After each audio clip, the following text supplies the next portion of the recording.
Hey guys, in this video today I want to show you a behind the scenes of a guy who is working just on the iPad.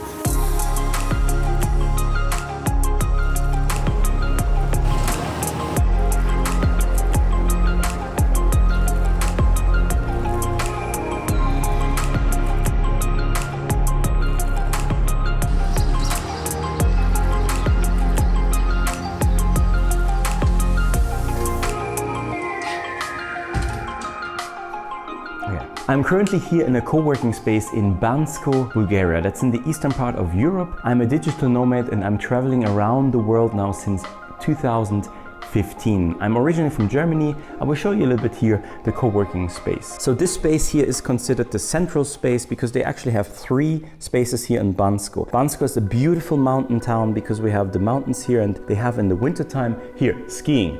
A lot of skiing, that's why they have all of those pictures up here. And I like this space here because that's more the community space. The space is arranged and people can talk with each other. They also have like game nights and stuff. We really love that. I like this space here. I don't know, first time to time I'm always sitting here, but at the beginning I was actually, and that's the fun part, I was most of the time sitting in this chair because I could just have my iPad here on my lap. Anyway, this space here is a cool space because it has a couple of so they call it conference booths. It's these ones here, conference booths. So you can actually go and work in one of those. You can meet them up. And I'm in a plan right now for like 3 months, and I paid 390 euros, which is a no bargain. That's one of the reasons why Bansko is so amazing. Then of course they have the kitchen area where you can get coffee. Oh, I have to refill the water. Let's do this.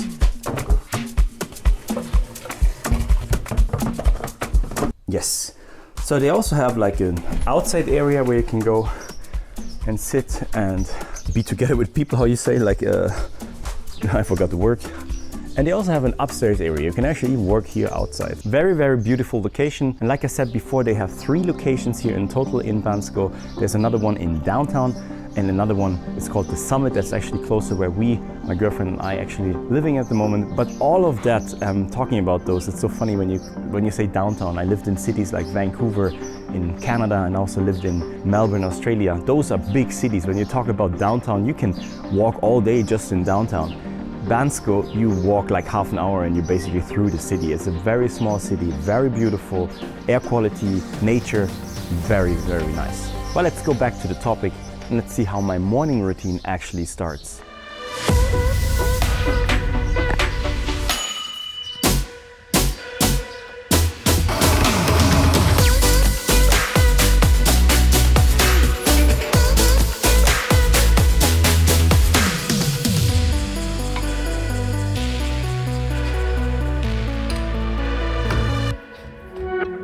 Hey Daniel, why do you have 3 different types of journals? Exactly, these are kind of 3 different books that I use, some for journaling, some for just random notes and to-do lists. And you could do all of this on the iPad. There's, for example, an app that's called Notion on the app. If you don't know that, probably by now that most people know it. You can do basically everything with Notion. And if you want to use the pencil and the power of the iPad, you can use GoodNotes, which is one of the best apps that exist on the iPad. But I personally still like to write on paper when it comes to ideas and brainstorming and some of the journaling stuff. So the first book I start in the morning is a so-called success journal. I stole this idea from a guy in Germany, and he is called Bodo Schäfer. Basically what you do in this success book is you just write down 3 to 4 things every day that you succeeded, that something that you created, something that you did or you're happy about. It doesn't even have to be about business related stuff. Sometimes like calling with a friend and helping a friend out and coaching him or doing something like that, you can write these kind of things down. The next book that I have is actually a guided journal. This is one that's in German, but maybe probably also exists in English, which is called the 6-Minute Morning Journal. This is a very famous book in Germany, which basically focuses more on the mindset part, on the affirmation and stuff like that. But I have the success journal version of it. It's still 6 minutes, but it's combined between the 6-minute like affirmation stuff and also the productivity stuff. The most important that I learned from that one book is the word priority. We always tend up to have multiple priorities, which then in itself is not a priority anymore. So I never knew, I can't explain that as good as the book is actually explaining, but the word priority, where it comes from, means that there's only one.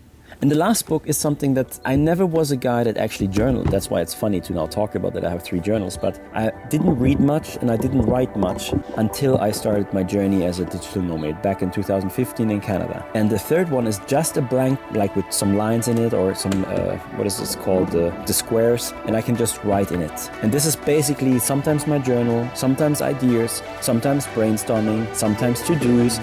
It is just a book that I started doing since I'm self-employed.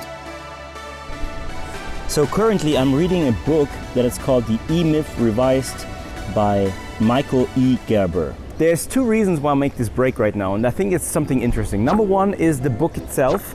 If you have never read this and you are a small business owner, definitely read this book because I think it can change your business. I'm still in the process of applying a lot of the things and I'm way not done yet, but I listen to a lot of people who build amazing businesses that was one of the books that changed their life. The idea is basically that you build a business that is not in your business, that you work on your business. If you ever have heard this sentence, that comes originally from that guy and it's amazing. You have to definitely pick it up. The second part that I'm doing at the moment is actually I'm reading this book multiple times. I have this from Bob Proctor. He is an amazing motivational speaker and also like inspiration, and talks a lot about the book from How to Think and Grow Rich by Napoleon Hill. He is influenced by that book. And the core idea, the message I want to share with you right now is that most of the time when we go through life, we read books. Basically, I was a very lazy guy. I was never reading books until I started my business and my journey in 2015. But then I went from one book, wrote down a couple of ideas, next book, wrote down a couple of ideas, next book. So what we do and what we tend to do in life is that we move from one book to the next, and it is statistically shown that maybe like 90% of the stuff that you read, you forget. So you have librarians who live all their life, read books more than any other people, but they don't apply the knowledge, because you probably have heard that it's not knowledge alone that is power, it is applied and organized knowledge. So what you can do is when you read a book multiple times, more of the content will actually apply, and also you remember, because you, like, you know, when you read it the first time, you have these aha moments, and then, yes, I want to do that, and then you forget. Now I'm reading it the 3rd time, and again, I'm coming to points where like, oh yeah, I wanted to do that, I totally forgot. So the idea is, instead of reading multiple books throughout the years, decide to do one book and apply the knowledge in that one book. And to make sure that you apply the knowledge, because that's the hard part, the not so easy part, because we get hung up in our habits of the day, is to actually read the same book multiple times. Do it as often as you can and apply the things until you really reach the point where now I actually did it. Now I applied all of the things that I learned from that one book. This will make you more successful than reading 100 different books if you actually get one book and apply the things. If you don't know which book, take this book. I'm not an affiliate. Anyway, let's back to the regular show.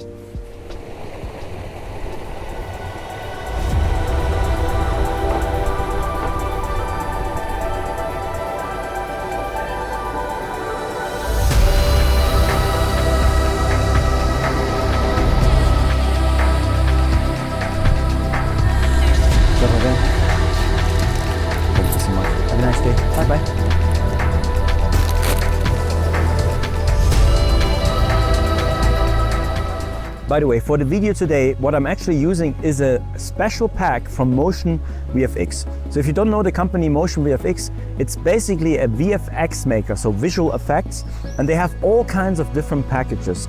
So if you really want to become a faster video editor and don't want to do all of it yourself, I mean, when you want to learn something, of course do it yourself, but you will reach a point in your filmmaking career when you say like, okay, wait a second, I want to focus on the message, I want to focus on the story, and I don't want to do all by myself. Then you use kind of plugins and packages, and when you look at the website of MotionVFX, for example, they have packages for DaVinci Resolve, for Premiere Pro, for Final Cut Pro, and the cool thing is they even have packages for DaVinci Resolve on the iPad. There's even an app that is called mInstaller, and you can install the packages straight on the iPad and then use it in the DaVinci Resolve iPad version as well, like I'm doing here in this video right now. So the pack that I'm using now is called mStorytelling.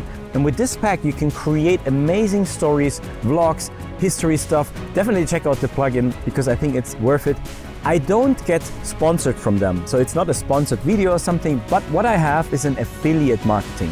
So if you never heard affiliate marketing, is basically if I refer their product, I get a kickback for the YouTube channel here, it's a commission. So if you ever end up and think you like those packs, then you definitely will also help my channel here by clicking on the link here in the description. So continue with the story. Each morning I write 2 blog articles about DaVinci Resolve on the iPad, because when last year DaVinci Resolve on the iPad came out, I decided to create a video every single day. And I didn't just do one video, I actually did 2 videos every single day, because I did all of the videos also in German and in English.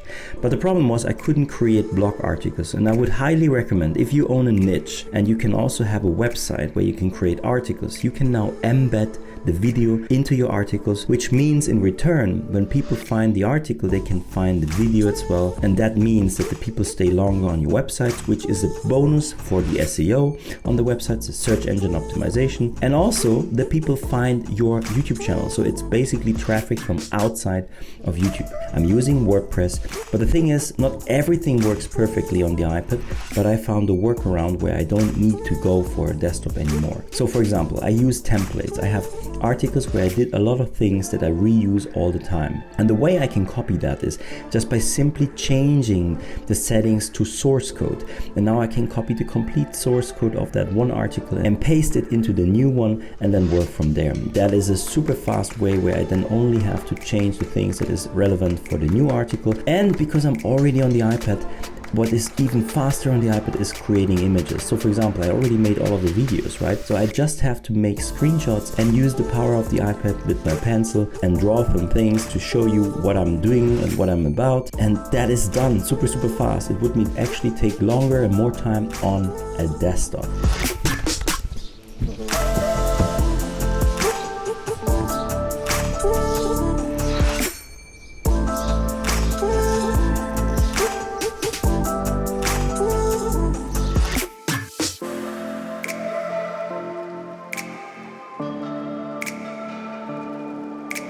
So now we are going to record a video, because here on my YouTube channel it's all about DaVinci Resolve on the iPad.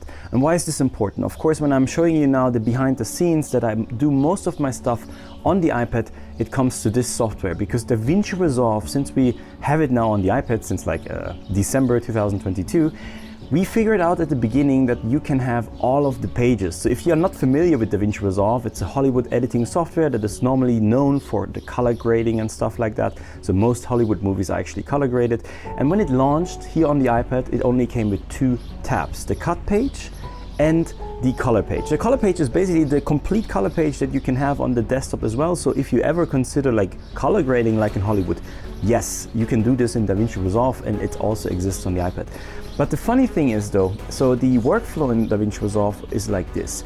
You have those different types of pages. I think in total it's 7 different pages. And depending on what you do, like let's say you're working with all the media and you're doing the sorting stuff, then you have the media page. And then you have the cut page. When you come to the cut page, it's like the rough cut that you can do. It's designed to make you very fast. This is also where the speed editor comes handy, because DaVinci Resolve, the company behind it is Blackmagic. They also created a speed editor. And with the speed editor, you can be very fast on the cut page. And then we have pages that are not existing, quote unquote, on the iPad, but there is actually a shortcut that you can use. And if you use the shortcut, you can get all the other pages as well. So you can have the edit page, you can have the Fairlight page, you can have the Fusion page. So Fairlight is for music, Fusion page is all for the visual effects, like After Effects, for example, the program from Adobe. That's what you can do with DaVinci Resolve as well. And so why do I mention that? Because since DaVinci Resolve on the iPad came, like it is now here on the iPad, we have a complete professional workspace that is the same software like on the desktop. Is there some downsides? Yes, of course. But the thing is, I would say now over 1.5 years working with DaVinci Resolve on the iPad, even dedicating my YouTube channel to DaVinci Resolve, I would say 95% what most video editors need is possible to do. You have some like breakdowns, or sometimes some functions are crashing, and the Fusion page particularly, where you can see that maybe the iPad is not completely optimized to use it. And that's probably also the reason why Blackmagic didn't launch the app originally with the color page and only with the color page and the cut page. But I think it's just a matter of time that we will have the other ones, because the core of that app is the exact same app. I give you another example. Every time when a new update was coming out for DaVinci Resolve on the desktop, you also got it on the iPad because it's the same software. And another bonus, because of that, you can always work on the desktop and then move to the iPad, and then back and forward. And even Blackmagic has a so-called Blackmagic Cloud where you can store all of your projects and data on the cloud and seamlessly work on the iPad or work on the desktop. It's all possible. So usually I would prefer a location that is a little bit more quiet, but there's a theme that I talk to the people here on my channel all the time, and it's done is better than perfect. I know, especially we as filmmakers, and I did that in the past as well, we have this perfectionism. We want to make the movies as best as we can with as much putting into it. But the thing is, sometimes our perfectionism can stop us to produce something. So for example, for my task for today, I want to get this message out. There is a feature here that I just figured out on the iPad, that it's working on the iPad, and I want to just make the video. That's why I also will not record. Even if I have my iPhone right now here, I could record now my face and everything. I will only use now the iPad to do kind of like a screen recording with my voice. That's why I'm using now, for example, this one, because many times I'm outside and I'm not having all of my big equipment with me. Most of my equipment sits at home in basically my studio. And yeah, I'm very honest with you, I became lazy carrying all of that stuff all the time with me. So I prefer to have like a setup where I can do like proper videos if I want to do them. But if I'm on the go, and that is, I think, the beauty of this thing, that I have this iPad with me. I have normally also my iPhone in the pocket if I want to show something. And for a microphone, for example, if I don't have this video mic that I am using right now here with the iPhone, I can also use my iPhone headphones because they have a microphone here. And so what I can do, for example, I can activate the microphone recording. You can swipe down here. You have to make sure that here in the control manager, this recording is activated. But not just that, if you have the recording, you can longer press it. And when this one pops up, you will see here, by default, or when you restart your iPad, it will always be like this, microphone off. But I can activate this, and now if I start a recording, 3, 2, 1, and go, I will record my screen. We are here in DaVinci Resolve on the iPad right now, and now I'm recording here with the microphone that I have in here. So the ideal situation would be you look for a very quiet place. So it's not ideal that I'm sitting here because we have all those birds and they will probably be louder in the video than I'm anticipating right now. But I do it anyway because of done is better than perfect. This is the only position I have right now. So I will work with this. And it's also a very simple hack video that I'm showing today. And so I will do this. What I will try to do is be as close as possible to the microphone so that it picks more my voice. And then while I'm recording this now here, it's already recording here on my iPad, I will now start and do my thing. So 3, 2, 1, and go. So in this video today, I want to show you how you can do ripple timeline markers. So here in DaVinci Resolve, you know, when you have markers, you can create markers, and just a short rundown on an iPad. So if you like this, if you found this helpful, hit like, subscribe, ding-a-ding and the bang bang gong, and we see us in the next video. I'm Daniel. Bye. So now the English version is done, but I have a German channel and also an English channel. And when I did my daily vlog series, basically making a video about DaVinci Resolve on the iPad in 2023 for almost every day, I did for 277 or 76 days in a row.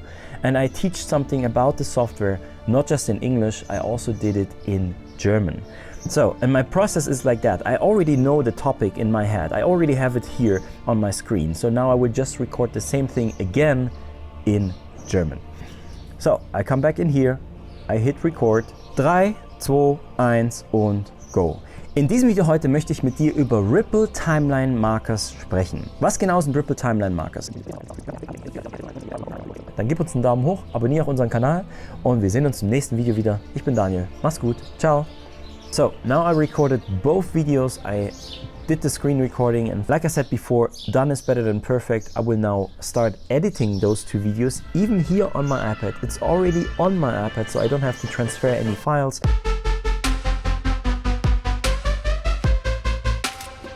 It's kind of funny. Bansko is a very beautiful place. That's the outspace, the co-working, but from time to time you have these buildings that were never finished and they're now just sitting in the middle of the city, and yeah, it's like these.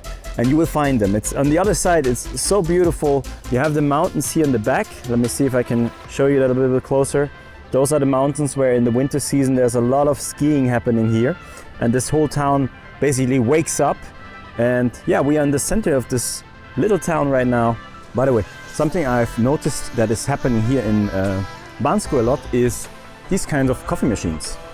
Everywhere you have these kind of coffee machines. Regarding the iPad and working on the iPad and only having the iPad as your main goal. So I don't want to convince you that the iPad is now completely replacing a laptop like a Windows laptop or a Mac. For many years I used my Windows laptop and I have a MacBook like since last year, and there's certain tasks that the MacBook can do better. I think in my opinion the reason is because you are less limited. So for example, even with DaVinci Resolve on the iPad, some of the limitations we have, even if it's the same software, comes that the programming and the coding on the iPad is more limited than on the Mac equivalent or Windows. What do I mean by that? For example, DaVinci Resolve is capable of plugins, and you can have different types of plugins. And I think I made a video here on my channel in the past where I talked about this, that you can use AUV3 plugins, but you can't use VST plugins. So if you're coming from the music industry and you work with music software, you are familiar with those two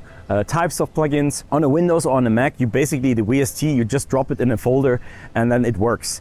And you can't use these kind of plugins on an iPad. And we are still limited, and until they don't open this up, and I don't think they will ever do it, those kind of things don't work. So for example, if you want to create DaVinci Resolve stuff with external third-party plugins, you kind of cannot do it. I say kind of because if you find the equivalent as an AUV3 plugin, you can. And you can even use it, for example, in Logic that is available on the iPad as well.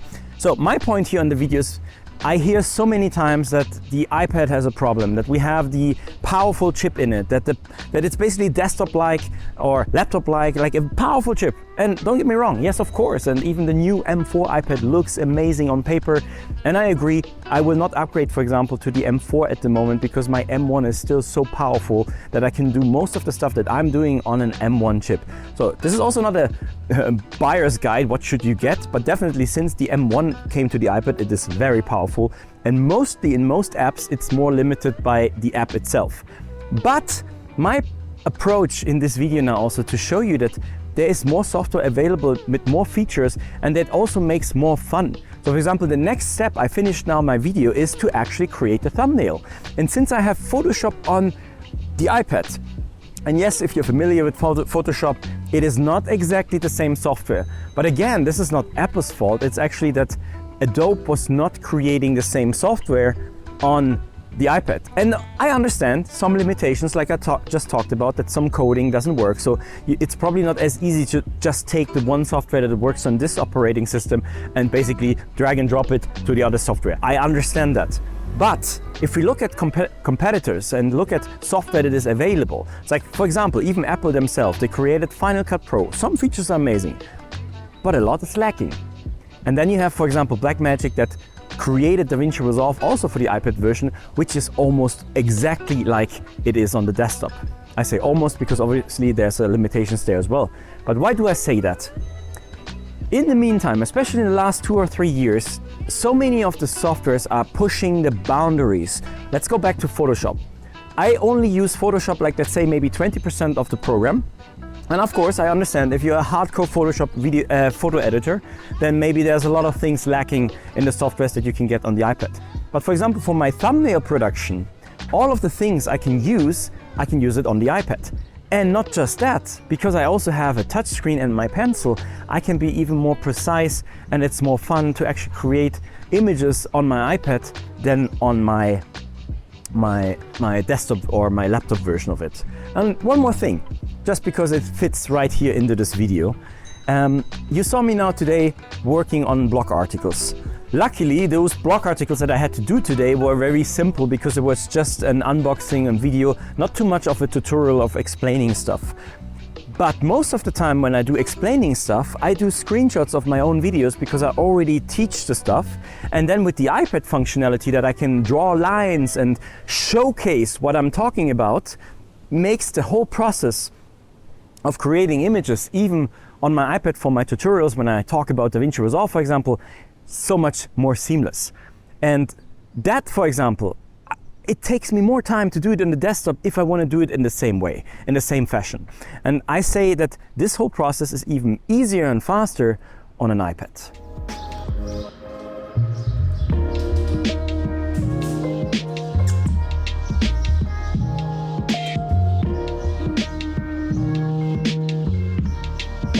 So now it's time to actually upload the YouTube video, use the thumbnail, and also change the description and schedule my videos. Most of the times I'm not really batching my stuff, so when I'm done with a video, I mostly also publish it on that day. Currently I'm on the schedule to try to make one video per week. And now I'm talking about something that is actually a little bit embarrassing because I have an addiction, and that is League of Legends Wild Rift. You can also do this on the iPad. I would even say it's more fun to play on the iPad, even if you have a little bit less screen. So for all the gamers out there who know what I'm talking about, this is a phone game, very popular. It came from the PC world. It's called League of Legends. I played that back in my time before I started actually being a digital nomad. And since it's available on the phone and on the tablet, this is one of the things where I spend probably too much time. And yeah, I try to not talk about these things, but I'm also just human, and sometimes I should work and I rather play games. This is the freedom and also the downfall of being a digital nomad. So I don't have a boss. I'm my own boss, and I could probably even already make more money if I wouldn't play as much. But then at the same time, this is sometimes just the way I relax my brain, don't think about other stuff, and I like to be very competitive, so I really play ranked for the people who know the game. Yeah, one more bump. I'm a Tryndamere player, and I have over 1,000 games on Tryndamere. That's enough for that video. But the iPad is not just for working, of course it's also a media device. You can play games, you can watch videos. I personally think that the iPad is one of the coolest devices out there. And that's basically my recap of my day today. I hope you liked this video. I hope you learned something. I hope you saw a little bit behind the scenes how it is if you work on an iPad, and you got some value out of this. If you like this format, this is a longer format. Usually I make all those short videos. Then yeah, subscribe, ding ding the bang bang gong, like the video, and I will wish you an amazing week. See you in the next video. I'm Daniel. Bye.